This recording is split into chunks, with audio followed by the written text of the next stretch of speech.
19/27 को दशमलव के रूप में लिखें तो हमें यहाँ दिया गया है 19/27 जो बराबर है 19 को विभाजित करने के 27 से, यानी कि हमें 19 को विभाजित करना है 27 से। तो चलिए शुरू करते हैं। तो यहाँ पे हमारे पास है 19 जिसे हमें विभाजित करना है 27 से।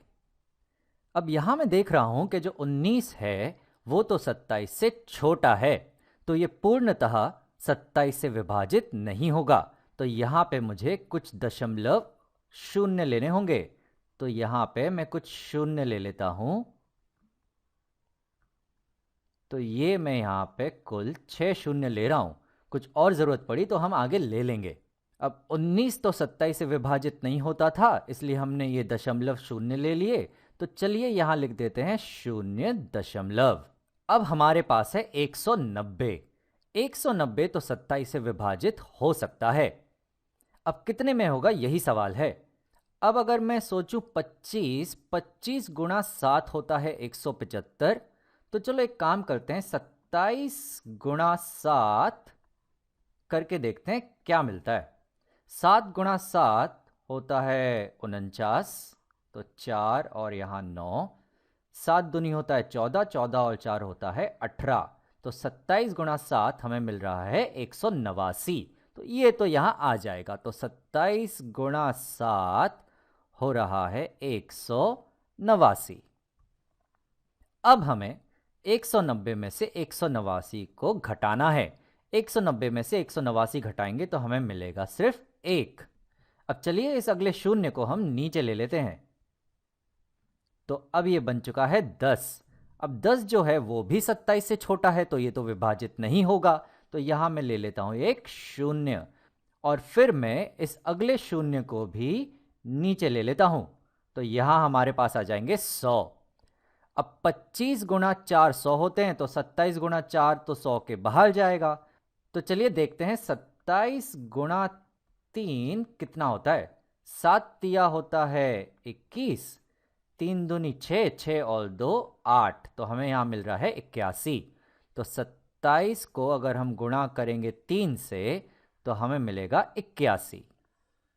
अब 100 में से 81 को घटाने पर हमें मिलने वाला है 19। चलिए एक शून्य को हम नीचे ले लेते हैं।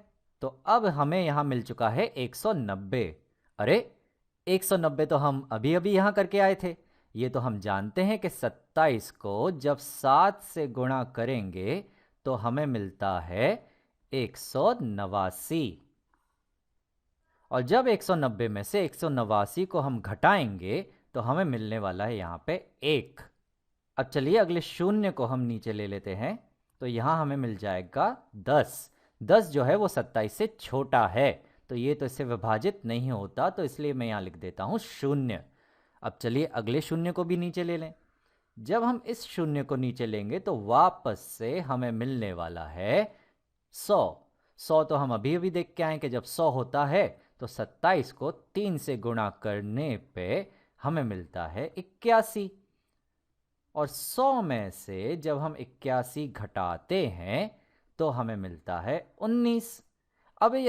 अब ऐसे में कितने भी शून्य लेते जाऊं आगे तो ये तो हमेशा यही बात दोहराते जाएंगे, यानी कि हमें मिलते जाएगा 0.703 703। यहाँ पे भी हमारे पास आते रहेगा 703, यानी ये चलते ही जाएगा, ये कभी नहीं रुकेगा और अपने आप को दोहराते रहेगा।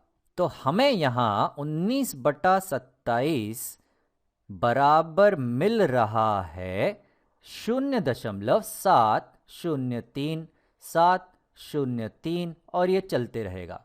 तो इसे हम लिख सकते हैं 0.703, और 703 के ऊपर ये अपूर्णांक का चिन्ह देकर हम बता सकते हैं कि ये 703 दोहराते रहेगा अपने आप को, और ऐसी संख्याओं को हम कहते हैं आवर्ती दशमलव।